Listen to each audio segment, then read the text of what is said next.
We're about to meet a friend. A new friend who's probably friends with a lot of you already. There's a good chance. But we're super excited. Here comes a white car. Maybe that's him. But when he gets here, you'll probably know his face. Hey all you cool cats and fine felines, it's Leah and Lynn. And today we are at the Memorial Park Gardens in Memphis, Tennessee. So follow us, and Lynn, what are we gonna do? Get into the groove!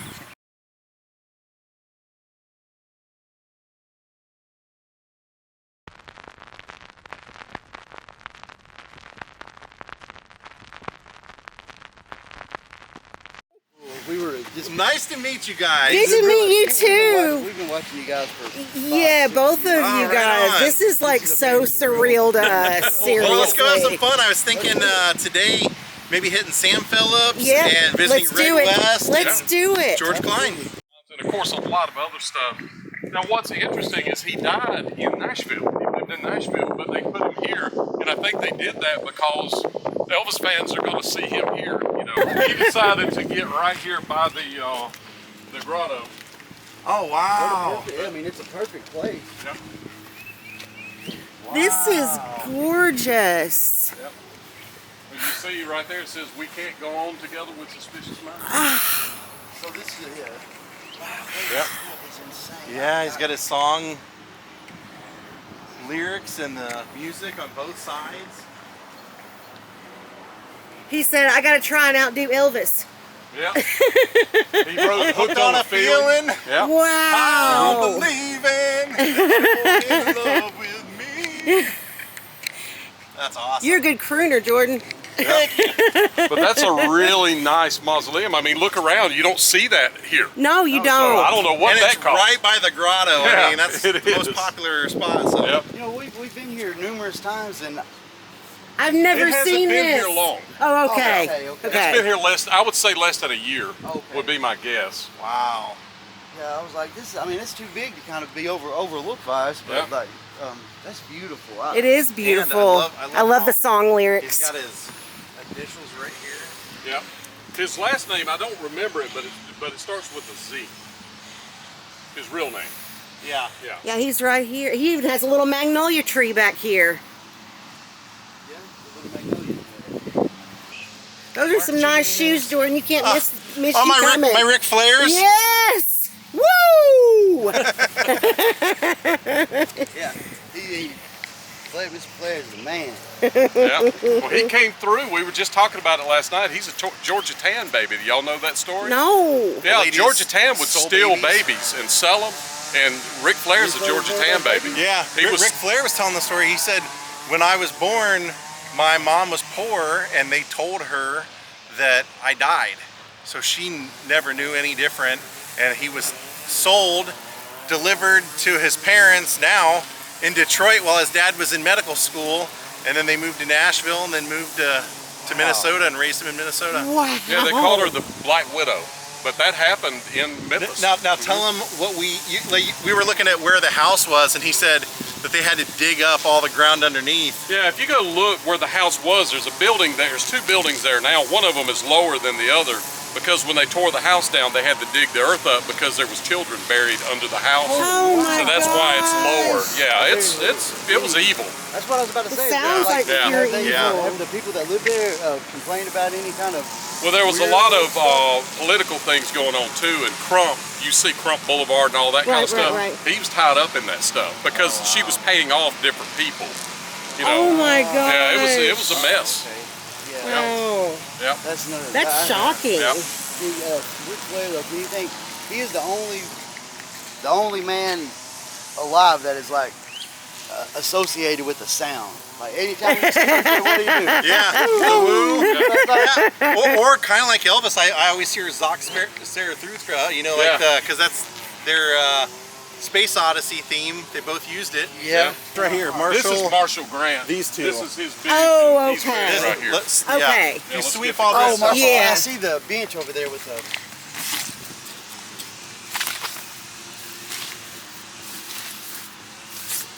Wow. Because Marshall worked for Johnny's brother. When it's clean, there's all kinds of stuff on there. Bass player for the Tennessee 2. That's amazing. Before it was the These guys were mechanics. Yeah. He was with it when it was a Tennessee 2. Tennessee 2, that's right. So he was one of the original. So was that Right. next to that? He was next to that Cadillac dealership. Yeah, there was a dealership to the right of the Cadillac dealership, and that's where Johnny's brother worked as service manager, and Marshall worked for Johnny's brother. That's how they met. And then Wow. he said they came over one And night. also Luther Perkins, Picked- both of those yeah, guys. and they picked around on the front porch, and Johnny was like, hey, these guys are pretty good. Sam, and told him he wanted to do gospel, and Sam said, there's no market for gospel, not big enough for me to do it. And he said, okay. But he said he did cover songs. He did like Jimmy Rogers songs, and Sam said, or Johnny said, he just kept redirecting me towards my original music. And so I played Hey Porter, and he said, bring the two guys you're making music with and show up here tomorrow and we'll record that. Wow. And that's Fluke Holland, W.S. Holland. So something that's interesting is W.S. Holland ended up being Johnny's drummer, but W.S. Holland actually played originally for Carl Perkins, but he didn't know how to play the drums. So the reason that Carl wanted him to come was because he owned a Cadillac, and he thought that that would impress Sam Phillips. So they bought a set of drums, threw them in the car, drove to Memphis Recording Service, what we call Sun Studios today. Right. And that's why if you go and look at the way W.S. Holland set his drums up his whole life, he didn't know anything about drums, so he had them set up in a wonky way. And that's because he wasn't a drummer. Yeah. And but the only reason he was even there was because he owned a Cadillac. Yeah. And he played on Elvis stuff at Styles. Oh yeah, up top there's Donald Duck Dunn. Yeah. Remember the Blues And the Blues Brothers, yeah. The Blues Brothers Review. Yeah. Of course, there's Sam and Knox. Phenomenal career. Billy, what do you think about when you think of Sam Phillips? Well, of course, an icon, a legend. But there was a couple of things that you said that I was going to say. Elvis recorded Blue Suede Shoes to help Carl because he was in the hospital. But from Carl's perspective, he said at the time, I didn't know that and Elvis didn't really want to do it, but they said it'll help Carl's sales and stuff. And it did. But the family, by the way, Blue Suede Shoes, as far as I'm friends with Stan Perkins, which is Sam's son, or Stan's son, or Carl's son. You're in possession of Carl's Blue Suede Shoes guitar. The Les Paul, 53 Les Paul that he wrote Blue Suede Shoes on. I have it for sale. But anyway, Maybe you'll let us touch it. What Stan told me was that Elvis, he didn't make the most money on Blue Suede Shoes from Elvis, believe it or not. There was a guy that recorded it in England, I don't recall his name, not somebody I was familiar with, that's where they made all their money. And the family still makes 5 figures a year on Carl's catalog. That's awesome. Yeah. Wow. Carl would be so happy with that Yeah. because he wrote 500 songs, but that was his only big #1 that he had. He even said himself, he left for Columbia because he felt like maybe Sun wasn't picking the best music for him. And he said, biggest mistake of his life, because he said he realized later on, once he was recording with Columbia, they didn't get rockabilly at all. They didn't even let him play guitar on his own records. And he said, you know, at least Sun, he got me. He knew what I was about, and he would have let me continue doing that. So. And one other thing, you mentioned that he was gifted a Cadillac. Not exactly. So what happened was, there's a photo op of Sam and Carl's in front of Madison Cadillac. In fact, I know the guy that has the bell that you see in the photo. He got it before the building got torn down. And what ended up happening is when he got his next check, the price of the Cadillac was taken out of his royalty check. So it wasn't actually So they always sell it with that photo as that it was like well, it was presented as a gift. He didn't know he was buying a Cadillac. But that's Sam Phillips right there for you. If you've never taken that tour, the Sun Studio tour, it is absolutely amazing. It's so worth it. I happen to know a guy that recorded there. What was that like? Oh, it was a lot of fun. I got invited there with a friend of mine and his son. They went there to do some sessions. I played bass and played piano on some sessions. They were surreal. I was going to say, being the fan that you are, I mean, standing in those spots, I mean, it had to be amazing. Yeah, it was. And very nice people. The guy that you record with, the sound engineer, great guy. And you get the run of the place, by the way. You can go up to the museum, you can go over to the cafe, and I even went in the basement. I went to a lot of other places. Wow, that's awesome. Yeah, they probably don't know that. He invested in Holiday Inn. Okay, that was where I was going to go. That's the owner of Holiday Inn. That's where he made his money. You're exactly right. Yeah, see, there you go. Yeah.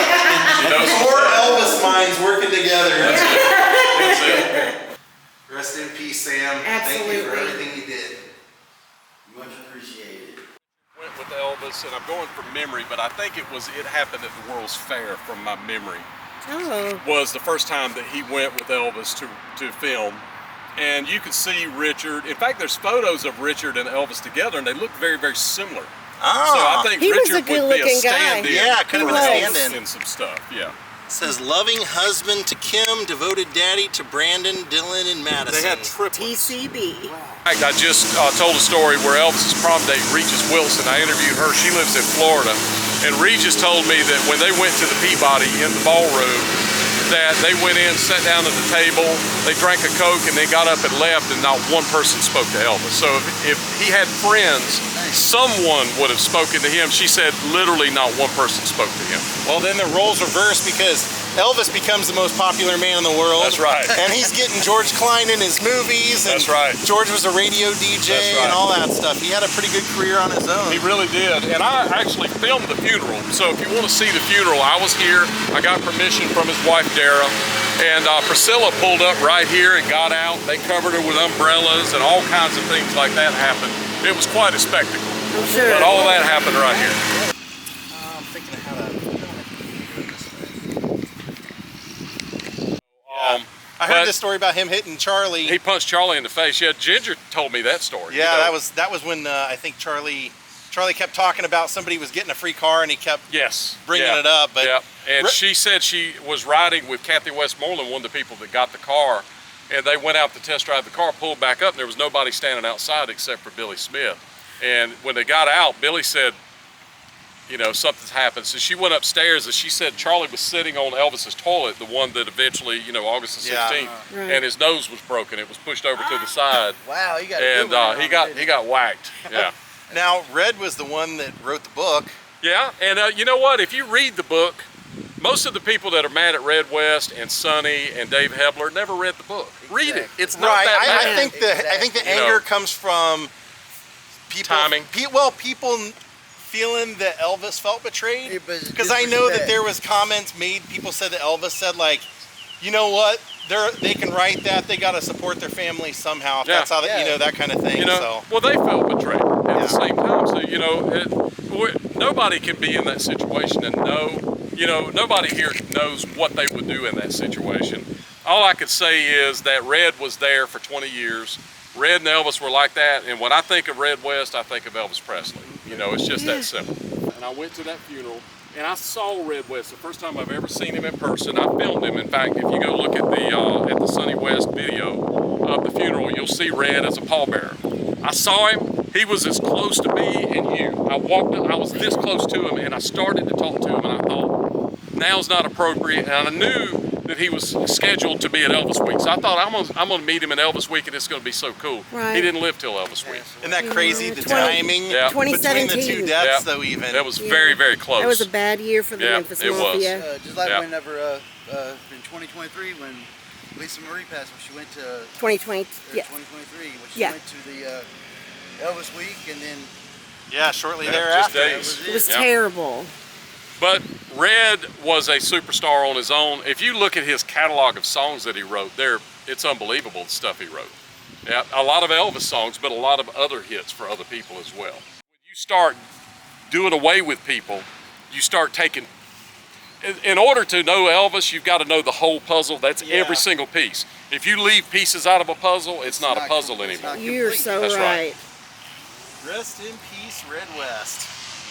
Okay, so this building right here is the last place that Elvis Presley went before he died. He came to a dentist appointment here. He met Dr. Hoffman, and I think Dr. Hoffman's wife was the assistant that night. So if we'll walk around this side right here. Crazy to think of. This is awesome. He never could have known being here. This was the last night of his life, you know? He wouldn't know. So the night of August the 15th, I think the appointment was 10:30. He also had Ginger's teeth looked at. So that's another little thing for people that want to say that him and Ginger were not a long-term thing. He literally had her teeth looked at for braces to see what it was going to take to give her braces. The office, and watch this hole right here. They dug this out and then put it back. The office door, the front door is right there, but the room that he would have been in is behind this door right here. How do you know that? Just out of curiosity. Because I've been in there. Oh, okay. You've been inside here? Yeah. Yeah, that's the largest room in there. So that would have been, it's your typical dentist office that has all the electrical outlets and everything based off. You can even see where the dental chair used to lean against the wall and stuff. So that would have been the room. Wow. See, if he was going to be in here for any long periods of time, they'd have foil over the windows. But it was 10:30 at night, so he got back to Graceland at about 12:30. You know, the famous photo right driving through. So he would have left here. It's about 15 minutes. So he would have left here about 12:15, and he would have gone that way and hit 240 and gone back to Graceland. Wow. Who took that last photo that of him driving in, Billy? The guy, his name is escaping me. I have it at a place. On a card, but I can't remember. But Shantae Wood took the one before that on the 12th, which is the last photo of Elvis and Ginger and Lisa together. Wow. Yeah. You just never know, all those people out there every day taking photos of Elvis coming in. That one day was That's the right. last day. That's right. You know? But that guy's passed away that took that last photo. I can't remember his name, but I just talked about it recently. But I don't know where he would have parked out here. I would assume, you know, Wherever he it's wanted, 10:30 at probably. night. Yeah. He'd have probably pulled right up right here. Here's the And handicap I'm spot. sure they were waiting for him and just opened that door and let him in instead of him going through reception and Right. the normal way, you know. Screeched in, side parked. Yeah, so when he left, he would have, in my opinion, probably gone that way, Yeah. turned right and driven back to Yeah, Graceland. And I did this. I actually showed up for his appointment 40 years to the day at 10:30 at night. And redrove the thing, you know. So I drove from here back to Graceland and tried to time it, you know. That's awesome. Yeah. Play racquetball was the Memphis Racket Club, which is where the bank is, where you see the giant building would be right behind it. And Dean told me that they would leave there going back to Graceland, and Elvis would want to stop at the McDonald's. So they stopped at that McDonald's in the 6-door Mercedes, the blue one. And Elvis said, "You think anybody will notice me out here?" And he said, I'll go in and get hamburgers, boss. So he went in, and when he came back out, the car was surrounded with people. And of course, Elvis is eating it up, you know. But that happened at that McDonald's just on the Wow. other side of the Taco Bell, right? Okay, so that just happened. We were supposed to just meet Jordan the Lion, but then the spa guy, Billy, showed up, and it was even better. We got to hang out with both of them. They were both super nice. They were so cool to us, and we learned a lot, and we just walked around the cemetery and soaked up all the Elvis information we could. I think we kind of, all four of us became the newest members of the new Memphis Mafia. That's right. That's right. We talked about that. So, Silly. so thank you to Jordan the Lion, and thank you to Spa Guy Billy. We really appreciate it. Absolutely. This has been a dream come true. We've been watching you guys for so long. Yeah, it was so much fun. So, Lynn, what do you think our viewers should do? If you like the video, hit the like button, and don't forget to subscribe to Atomic Hive. We put out these videos every weekend, and if you hit that notification bell, you'll be notified of those new videos. That's right, and we're going to be putting stuff up on our Patreon soon, so you can check that out. And Yeah, maybe you can even get a TCB charm. that's for your right. necklace. That's right. So until then, Stay groovy. and keep taking care of business. TCB.